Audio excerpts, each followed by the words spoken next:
I'll tell you a story I'll never forget. It was about a bodybuilder, a professional bodybuilder, that actually went to Africa to actually put on a show for different African tribes.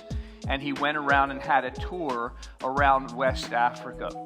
Making some of his way to the east, he actually would do these expositions, and he would get in front of the people, and he would, I don't know if you guys have seen this, but he actually, it's such an art form, the way that they just get into this position, and then they're like, lock, and like all these muscles just come out of nowhere, and then they turn around and they're back, and then they put their hands here, and then they go, and like all of a sudden you see muscles just coming out of nowhere. There's this one guy I've seen, I forget his name right now.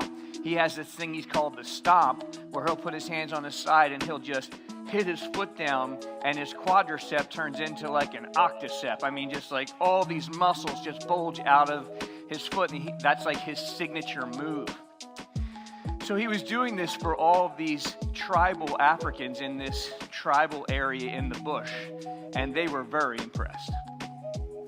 And so the tribal leader came to him afterwards and was telling him how impressed he was with all the muscles that he had.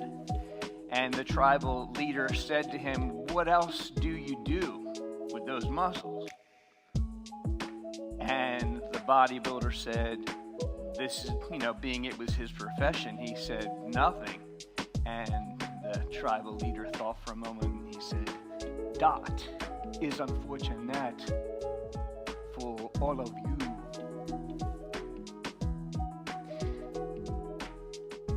And as simple as that little testimony is, it makes me think about the fact that he was so happy thinking that he put on a performance, that he actually had his exposition, and that they were all impressed with him. But then when he was posed with the question, "What do you do with all that?"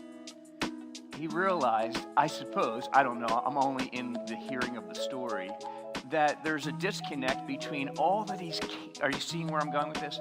All that he's capable of doing, and yet all those muscles and what they actually do.